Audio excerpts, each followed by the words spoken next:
These regions include Nairobi, Kiambu, Kajiado, Kisii, Nyeri, Murang'a, Kiambu, Kirinyaga, Meru, Nyandarua, Kajiado, Kitengela, Ongata-Rongai, Machakos, Embu, and in Wote. They had clear instructions to loot and destroy specific properties under police supervision. A killer squad of 101 that works under the Director General of the National Intelligence Service, Nuruddin Haji, was armed with assault rifles and drove in a convoy of unmarked Subarus, shooting and killing innocent protesters aimlessly in the streets and estates. This squad in Subarus, hooded and masked against court orders, are disguising themselves as DCI's officers, yet we know they are not. In fact, I would like to clarify that the National Intelligence Service has procured Subarus to give an impression that this killer gang is from the DCI. The truth of the matter is that this has nothing to do with the DCI. This is the National Intelligence Service. And this squad of 101 people was formed when I was still in government. Officers were recruited from the Administration Police Unit for special training by NIS on abductions, killings, and cover-up.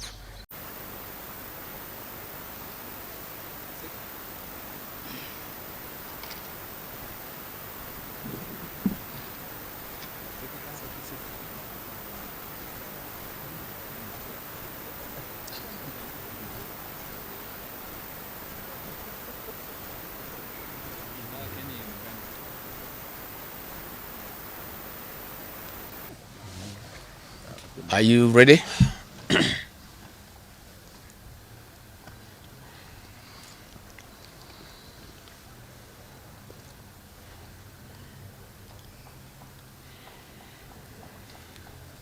Mko tayari?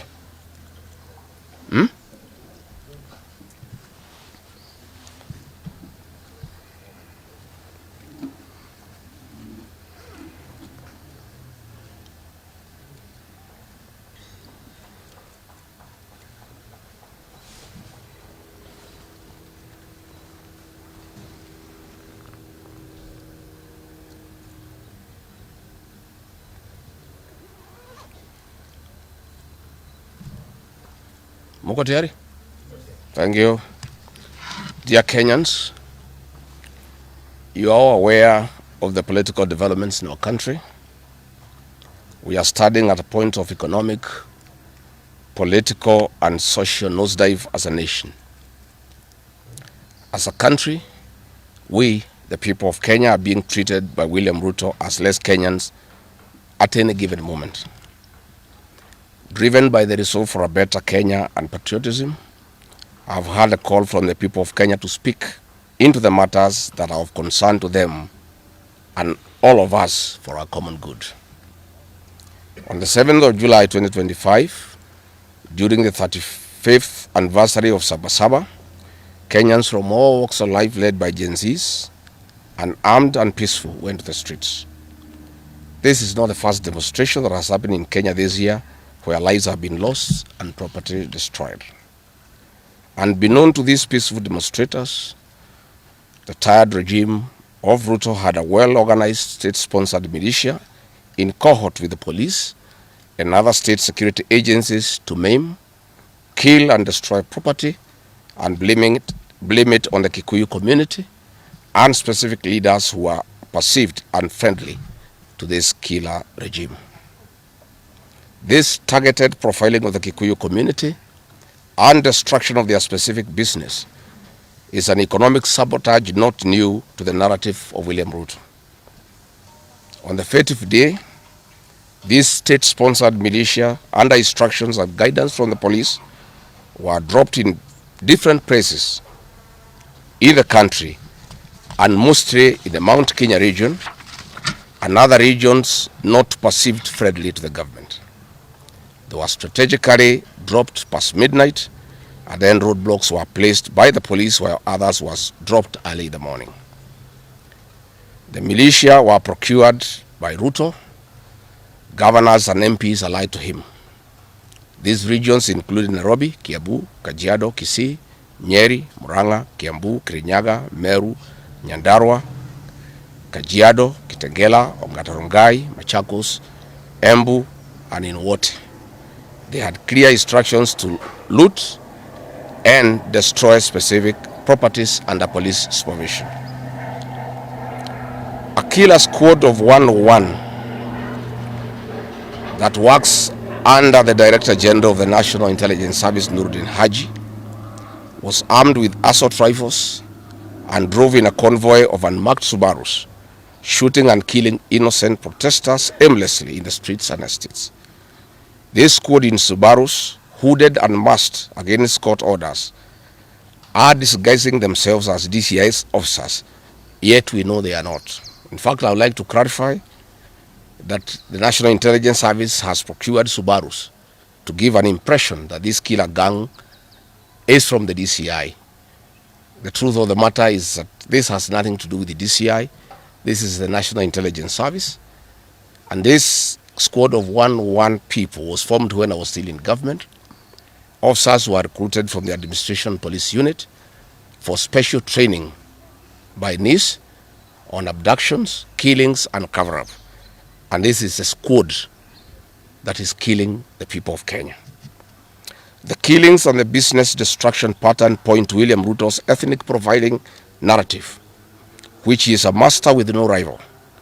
With a close coordination of PS Interior Raymond, this narrative was boosted online by state bloggers to spin the narrative.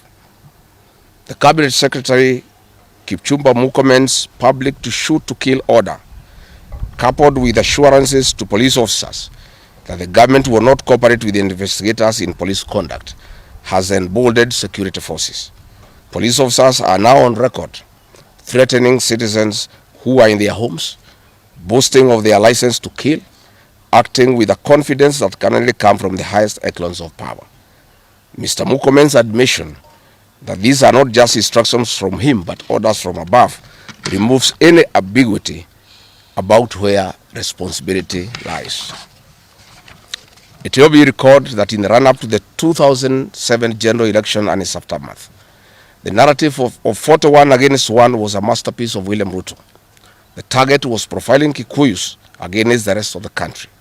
To a large extent, he succeeded, and every Kenyan knows what happened, and it is also fresh in his mind of the ICC ordeal still hanging on the neck of William Ruto today. We remind William Ruto that his ICC cases are not yet over.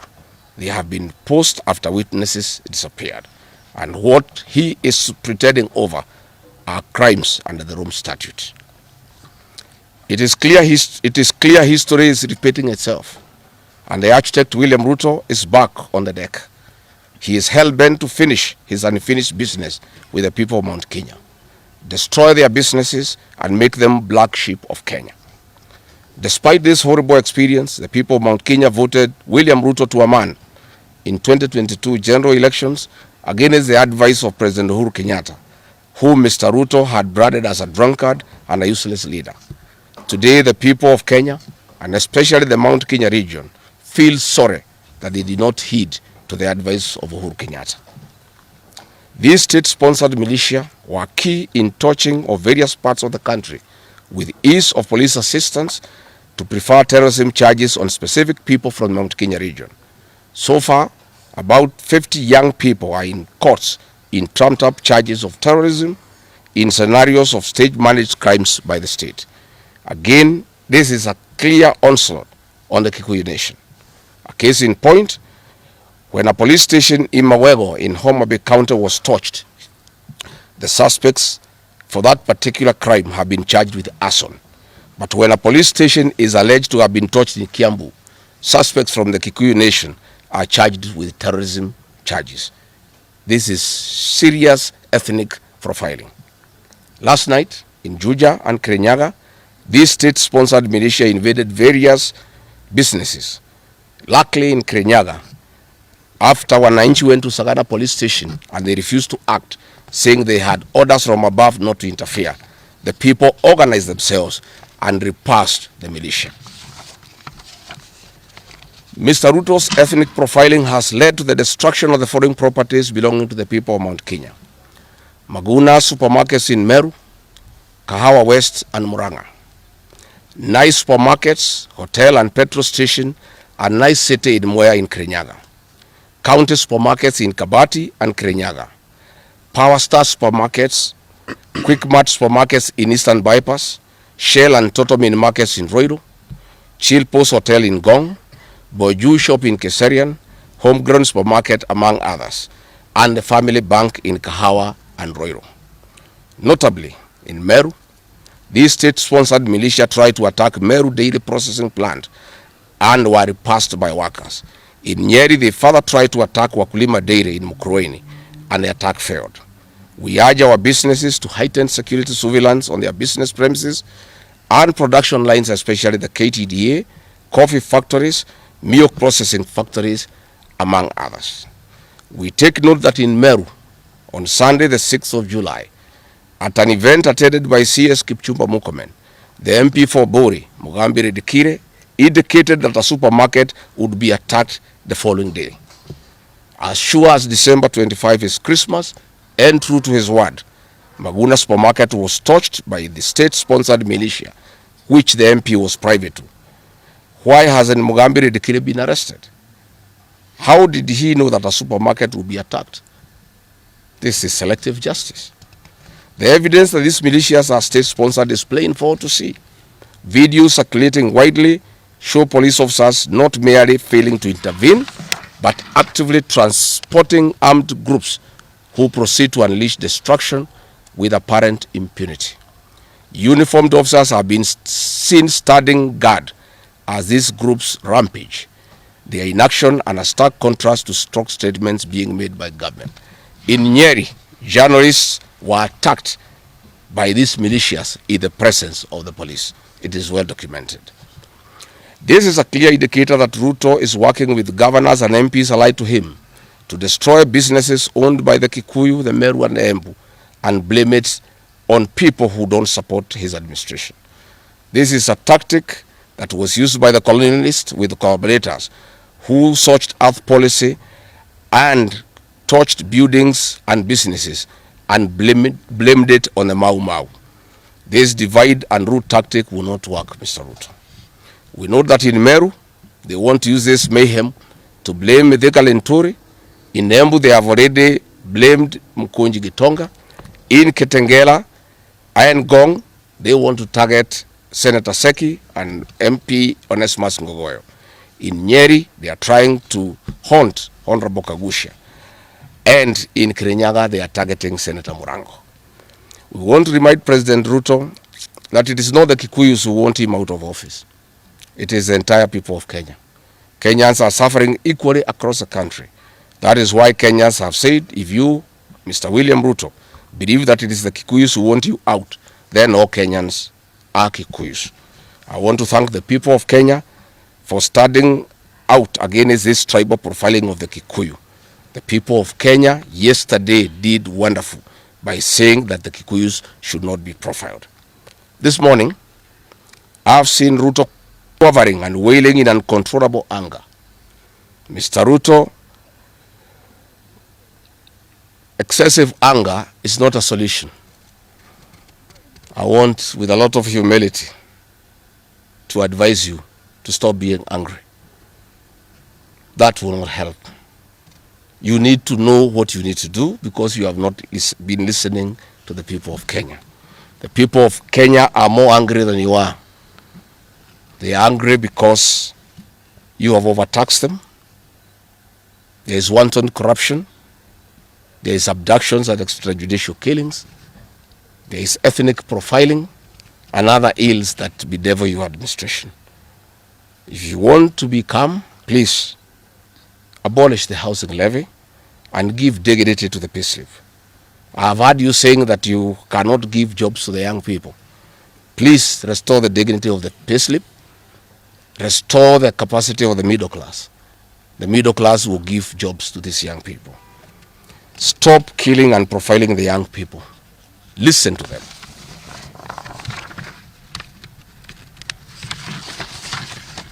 Stop abductions and extrajudicial killings. Abolish, disband the killer squad of 101 officers at Danudin Haji. Give hustlers the jobs that you promised them. Mr. William Ruto, you are the one who promised. You cannot cry today that you have no solution, saying that other presidents have not been able to do it. You are the one who promised these young people. Stop police brutality. Stop abductions and illegal detentions. Get the hustlers from the bottom of the economic pyramid as you promised. Yes, Mr. President, we agree there were other presidents before you, as you have rightly stated, and true, they never went through what you are experiencing today. May it please you to know that the reason why Kenyans rarely had problems with them, Mwai Kibaki and Uhuru Kenyatta were guided by the Constitution and the rule of law. They did not capture our constitutional institutions to work for them, instead of working for Kenyans. They never killed children. They never attempted to build churches in State House. They never organized militias to destroy people's property and kill them. That is why you have a problem. And we also want to remind you that Mwai Kibaki had a difficult time from you, William Ruto. Videos are everywhere. You cannot say that Mwai Kibaki did not face resistance. It's on record that you gave hell to President Kenyatta for 5 years. So it is hypocritical for you to allege that Mwai Kibaki and Uhuru Kenyatta had a very easy time. Most of the problems Mwai Kibaki and Uhuru Kenyatta had came from yourself, and it's on record. We want to advise you that the one-term movement is not getting you out of power outside the Constitution. Mr. President, nobody wants to throw you. Nobody wants to overthrow your government. Nobody wants you out of power through unconstitutional means. Mr. President, I and the people we work with are on record. We want to remove you from State House through the ballot in 2027. This narrative you are creating that there is an attempt to overthrow your government is for you to have the opportunity to use the Terrorism Act to profile communities and to persecute leaders who are opposed to your administration. Please relax. We want you to serve your one term. Nobody wants you out of government unconstitutionally. Nobody has any plan to overthrow your administration, Mr. President. We want to face you on the ballot in August 2027. So just relax and stop crying wolf that anybody wants you out of office unconstitutionally. There is no leader here who is planning a coup, and none has the capacity. And nobody is interested. The leaders in this country, and indeed 95% of the Kenyan population, want to humiliate you at the ballot. They will relish that moment. None of them would want you to go out through any other method, unless, of course, you decided to resign on your own volition. So please stop creating this narrative. This narrative is to enable you to use anti-terrorism law to persecute leaders and to persecute the Kikuyu community. If you speak out online, Mr. President, you want to use the Terrorism Act to harass people. If you dare challenge your administration, you want to use the Terrorism Act to deal with people who are opposed to your administration. My fellow Kenyans, let us not be deceived. William Ruto has stripped away even the pretense of democracy. What we are witnessing is not the rule of law, but the rule of fear. This is not the behavior of a government that serves its people. This is the machinery of outright dictatorship.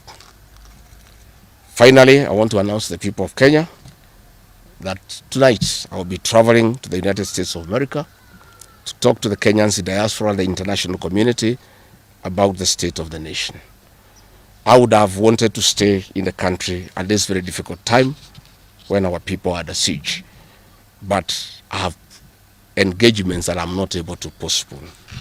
I have been threatened by people close to William Ruto, who called some of my people today, that they will want to stop me from leaving the country. I have no problem. If you want to come and arrest me at the airport, as you are threatening us, you can go ahead. I don't have a problem. You cannot sell fear to us. You know, even if you sold us fear, we cannot buy. You know, and therefore, as I'm out of the country, unless I'm stopped from going, and if I'm stopped from going, I'm still okay. I'll be here because this is my country. We have made sufficient arrangements with other leaders in the united opposition to create a pool of lawyers to come in through for our young people who are being persecuted on trumped-up charges of terrorism. And I want to explain. I have heard the president saying that people have attacked police stations and the law courts. It was all stage managed by the MP for Kikuyu. How do you explain that people can walk into a police station and they are not armed and take over the police station from armed police officers? How do you go to the courts that are guarded by armed police officers and touch them? All these attacks of vital installations were stage managed by William Ruto through Kimani Ichung'wah to create the opportunity to prefer charges against people using the Anti-Terrorism Act. That is the reality. So nobody has attacked any police station. They were all stage managed by government. And what is happening is history is repeating itself. This is exactly what Moi did in the 80s against the Kikuyu community.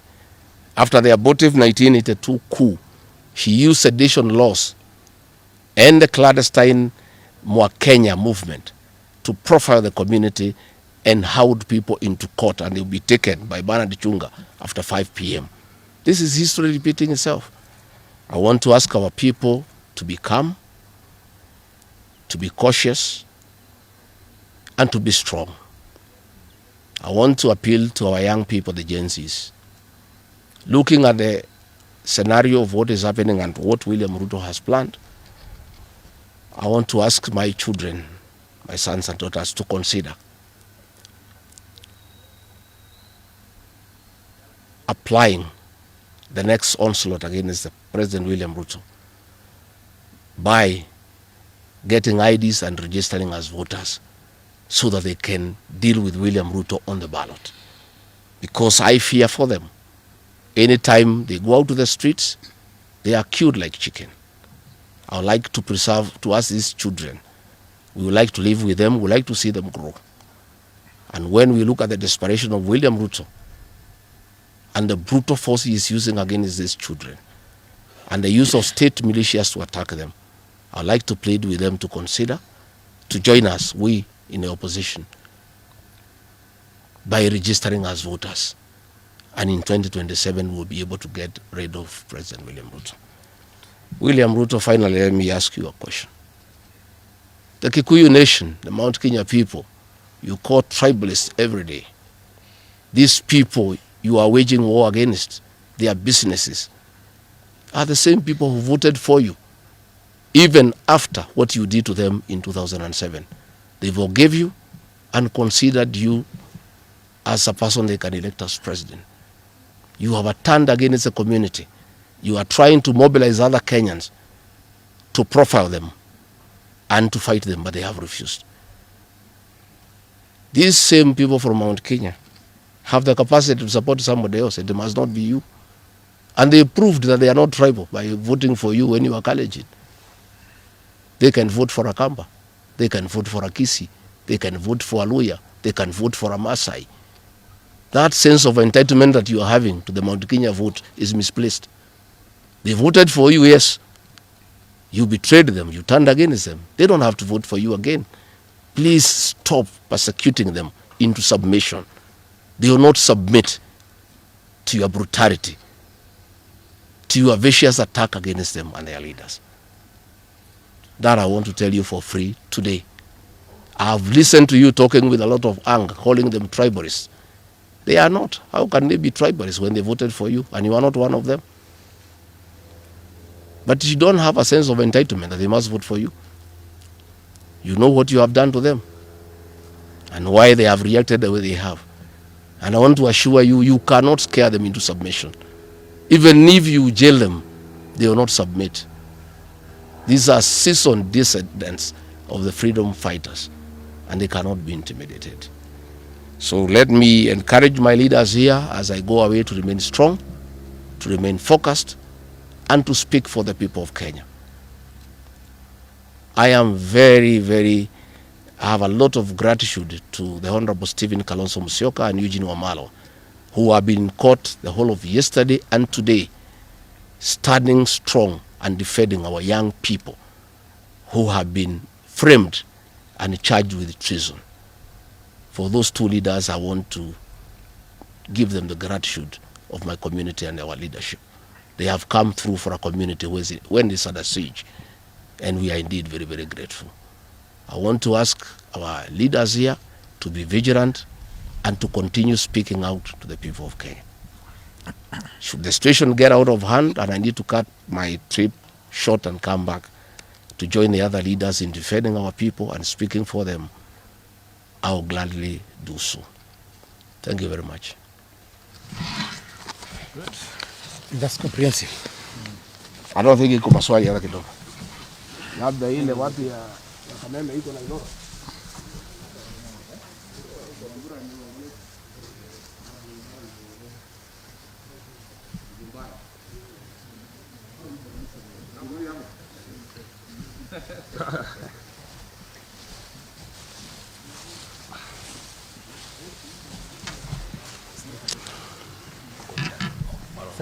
Oh. Muko tayari wale watu ya Kifaransa?